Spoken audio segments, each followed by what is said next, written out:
My name is Alexander Choi. I'm one of the co-founders and the CEO of Perfectly Dosed. Awesome. Let's give me a cloud level overview as far as what it is at Perfectly Dosed that you guys do. Yeah, so we are one of the primary providers of the emulsion ingredients to the hemp beverage sector. Emulsions are the means by which we're able to get cannabinoids from the hemp plant, like CBD and THC, into beverages. So we do the specialized manufacturing that takes those cannabinoids, which are oils and not compatible with beverages, and turn them into an ingredient format that works in beverages. Excellent. Now, talk a little bit about, because I want, before we jump into your story, I want to jump in a little bit about the evolution of those raw materials over the past few years, and kind of talk a little bit about what it is you guys do and maybe some unique points that maybe might differentiate you from other people. Yeah, so we were the first company to focus the production of these emulsion ingredients solely on the hemp sector. We started this company back at the University of Chicago. They were actually our first investor, and we came out of the incubator system. And I think what kind of continues to differentiate us is not only the sole focus on the hemp sector and the hemp beverage industry, but also the scale and expertise that we're able to provide, given that we've built infrastructure so early and continue to expand it as the industry has grown, and really have seen and developed a lot of relationships that are mutually beneficial, not just to our clients, but also to other value players within the supply chain, whether that's distributors or retailers. And so to kind of put a finer point in it, I think when people come to us and stick with us and work with us over, the span of multiple years, it does come down to, yes, we're providing an ingredient that absolutely works. And we've done, over 500 million products, I think, since we launched. So there's quite a few, points that we've been able to kind of draw different samples from and make sure that things are working properly. But also it's just that we try to operate at the intersection of not just what our clients need, but also what they need to continue to grow and what they will need to continue to grow. So providing that level of scale, the guidance, the research, the new product development, all that kind of good stuff is really where we try and, differentiate ourselves. So really, for anybody, about 60% of our audience is all B2B. It's founders, owners, senior leaders, and things like that in other businesses and this sector as well as others. Let's talk a little bit about, from a consumer that might be listening to this, explain a little bit about what your product and what role it plays in, let's say, a 12-ounce can if they grab it off the shelf. Yeah, so I think if you want to zoom out at the highest level, you can think about salad dressing for this analogy. Salad dressing will separate over time. You're going to have your oil at the top and your water at the bottom. And that's because they're not compatible. Oil and water do not like to mix. THC, CBD, other cannabinoids from the hemp plant are also oils. And your drinks are mostly water, the ones that you're pulling off the shelf.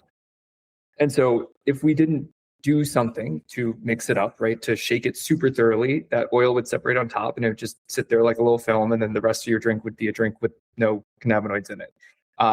What we do is we essentially take those oils and we turn them into something that stays within the drink. It's like a mixed up salad dressing, but it can stay as a mixed up salad dressing. I've never said that word so many times consecutively, for up to a year.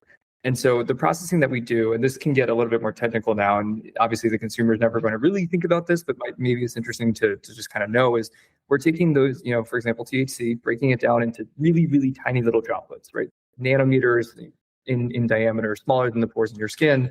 And we're taking each of those droplets and we're wrapping them in a carbohydrate. So that carbohydrate's forming a shell around each of these little droplets. And the inside of the carbohydrate shell really loves oil. So it's attached to that on the inside. And then on the outside of it, it really loves water. So it shields the oil from the water. And so because of the way that we've engineered it so that the particle sizes are very similar and they have, I'm trying not to use super technical terms, but they repel each other with equal forces, it means that all these little droplets of THC are spread evenly throughout the beverage and they don't separate, right? They don't go up to the top. They actually stay distributed. So that means when the consumer actually has the can, they're having an equal amount of these microscopic drops in every single sip. So that's why, when you have a 10 milligram can, by the time you get to the bottom, it's 10 milligrams, but you're not having all 10 at the beginning or all 10 at the end. It's spread evenly throughout. The other side of what we do from the processing side is because of the ingredients that we do and the particle size that these little droplets are, because of all that, you can also expect a very similar onset, peak, and offset of the effects that sort of mimics alcohol in terms of when you start to perceive that, you're getting a little bit, you're feeling things a little bit, and when you kind of are the most high and then when it wears off.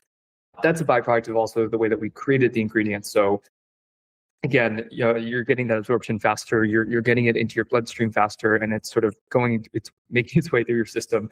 Thinking about bodily functions in like non-scientific ways is such a weird exercise.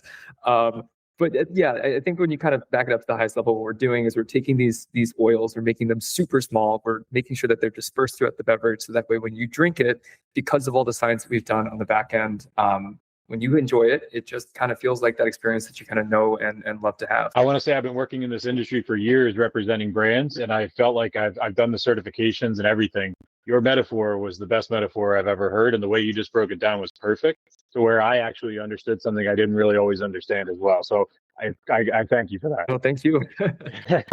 Let's talk a little bit about like entrepreneurship. So I saw you have co-founders, how you said. So who are the other founders? And then take me literally to the bar stool or the couch, or where was the idea birthed for what you guys are doing today? So I think what's funny about the way that Perfectly Dosed is structured is, yes, I have two co-founders, Glenn and Liam, and neither of them were actually there for the metaphorical couch that we started this company in.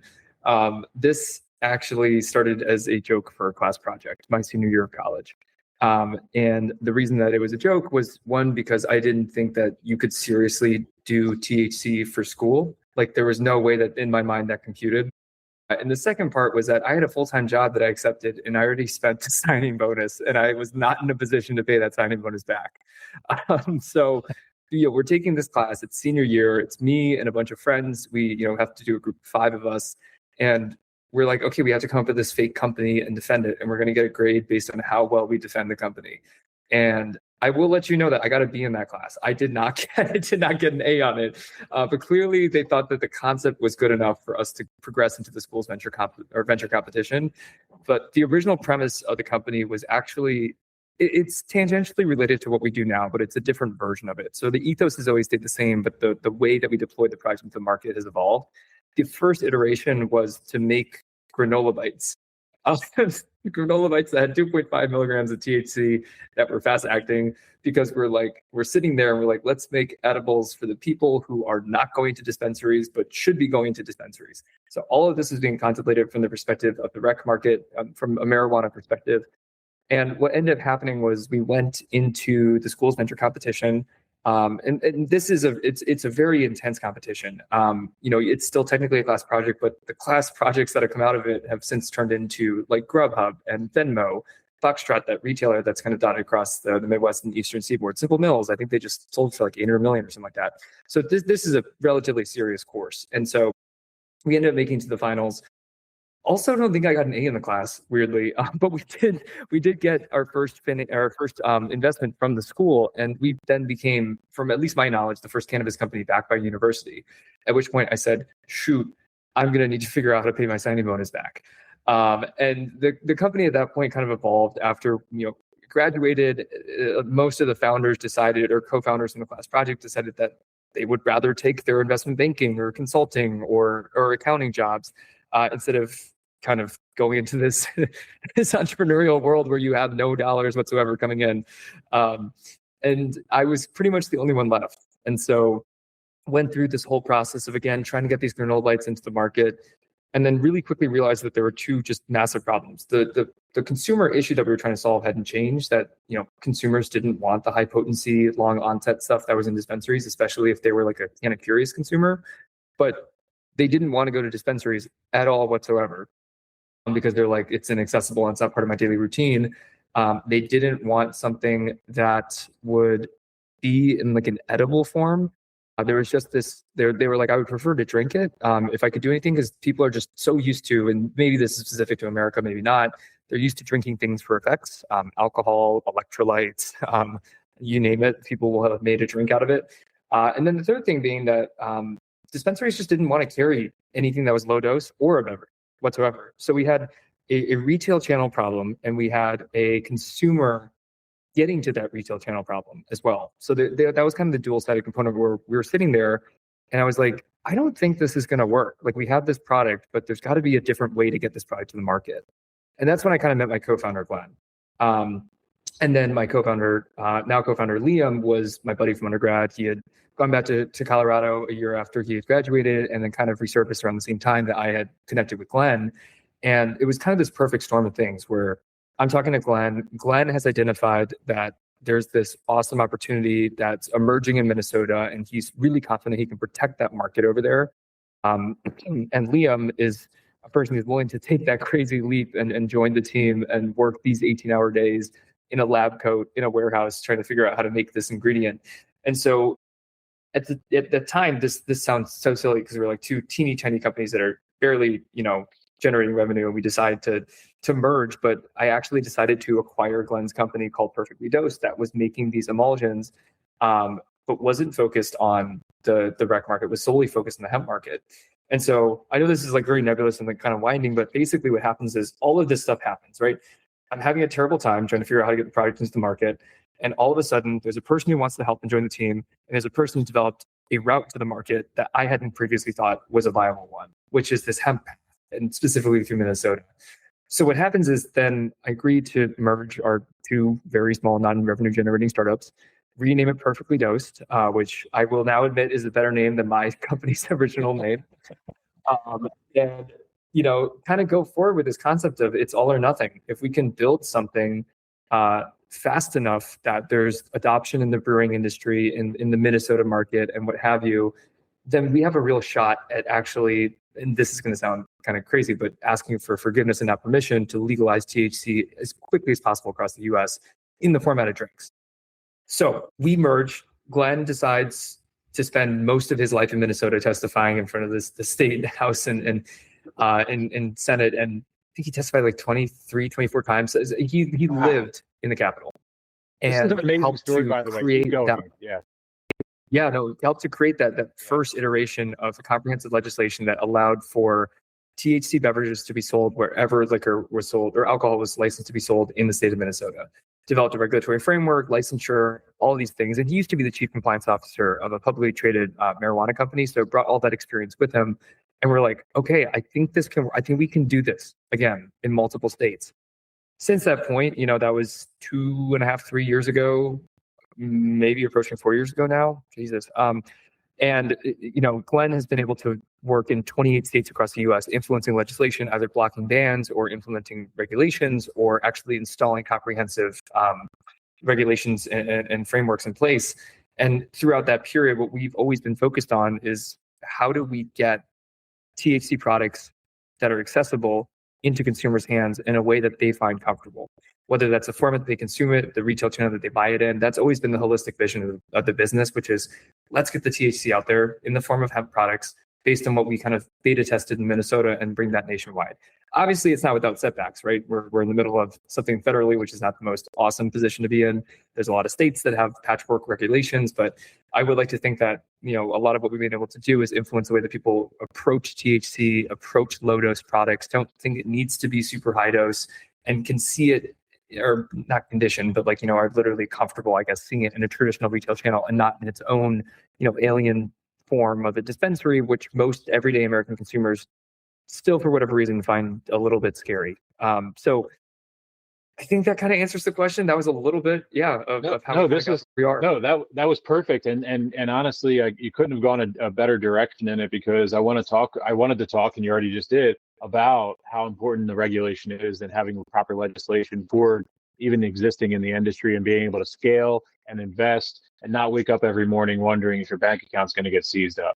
And I think that's where people I think the regular day consumer doesn't think about that factor. And, for me in this show, a lot of people have heard me talk about the craft beer boom from 2008, 2010 up to like 2016. And everybody's like, yeah, it was so big, it was so scaled. I said, imagine if there was no bank funding or great insurance opportunities for you. Imagine what that industry would be able to do. And everybody's like, well, we wouldn't be able to do anything. And I'm like, that's the potential. You're already seeing a bigger swell by hemp beverages across the country than we did in craft beer. Yet there is not a good pathway for that for a lot of people. And I think that's what's getting the consumers to wake up. Yeah. And to hear your passion. And one of the biggest things I talk about is, working 21 years in the alcohol industry, this product, these hemp beverages, when done properly under the guidance of the associations and self-regulation, are the most transparent adult beverage on the shelf. So if we want to live in a world where we want to question everybody and we want to know what's going into our body, which is a world we're going into and we already are in, this is the avenue. And I'm speaking as somebody who represents alcohol brands and has spent my life in this career. It's not a bash of one's better than the other, one's not. That's not what this is. But if your goal is to know everything that's going into your body, this is your pathway immediately. Absolutely. And I think you bring up an important point too, because a lot of people in the earlier stages of this sector growing were concerned that, and I say this in the perspective of someone who worked with a lot of breweries very early on, trying to convince them to launch these products. We've never viewed this as a competitive product category to alcohol. We've never wanted that, this category to take away shelf space or to drive consumers away from purchasing alcohol. The ethos behind why we wanted breweries to start, well, obviously they're politically important, but they're also seasoned operators. They understand how to make beverages quickly. They know how to do them safely, and they know how to reach consumers with their branding and marketing. But I think the final point that we kind of really landed on is that brewing is in decline. You can't deny the numbers, saying that craft beer is especially being one of the hardest hit sectors right now in terms of decreasing alcohol consumption, and whether or not it's cyclical or this sort of downward trend is to stay. What we wanted to give them is an option to develop another revenue stream so they can do what they want to do, which is to continue to make really good beer. They have the talent and they have the equipment and they have the know-how. And so we wanted our ingredient that we're making, this emulsion, to be accessibly priced, relatively easy to use, to have really favorable unit economics for them, and also to resonate with consumers with the level of consistency and trust that they can build with these products, not just like a quick cash grab, but like this can be a mainstay LTO of some kind that, I don't know, just I guess once it becomes popular, sticks on the menu for a while. And that's really always been, again, what we focused on from how we've helped to enable a lot of breweries, literally hundreds across the US at this point, to launch into the space, which is, this is not to, get people to stop coming into your breweries and staying for more pours at the tap. It's to get those consumers that you used to have coming in on a Tuesday to buy a 6-pack, but have since kind of stopped, and now they only buy that 6-pack on Fridays, and instead of twice a week, it's once a week. Get them back in on Tuesday buying a different 6-pack, so you're still getting that revenue. That's I was recently on a podcast in Philadelphia called Brewed At, and it's a beer podcast, and they invited me on specifically to talk about hemp beverages, and it was amazing. Like, the whole reason that I got invited on was because of a LinkedIn post that I did, which was like a big aggressive rant, as I do a lot of times, and that's what I'm known for. I'm a polarizing person when it comes to it. You either love me or you're very uncomfortable around me. And one of the things, as he said, he's like, I've been against hemp beverages this whole time, and he goes, and then I saw your post, and then 3 days later I'm driving and I'm thinking about your post, and then I sent you an Instagram message, and I never met you before, and then I spent 5 minutes on the phone with you. And then I invited you on my show because I needed the world to know that the myth is there and it's not competition. It is a revenue stream. And his exact words is like, we're getting a gift. It's like, it's a golden gift. Absolutely. It's a gift is that's a very wonderful way to put it. In my mind, it has to be one of the tools in your tool belt to meet today's consumer where they are. Businesses have to pivot all the time. And I can go on and on about how, there are potentially benefits to consumers, consuming less alcohol or more alcohol or more THC or whatever you want to call it for various reasons. But I think at the baseline, what we're doing is not focused on whether or not we can try and get as many people high or anything like that. We're talking about just continuing to assist in product innovation within the greater beverage sector. That's what we set out to do. And that's what we hope that all of our customers are kind of looking at this as well. No, that's well said. Or as we kind of close out, is there anything you guys want to talk about as far as this year, or is it really, maybe telling the public, as far as contacting their elected officials and things like that? Is that kind of something there? Yeah. So I think the biggest thing probably for in part breweries and alcohol companies, but also for folks that are in the industry, there is a lot of consternation and stress that comes along with things that we can try to control and a lot of things that we can't also.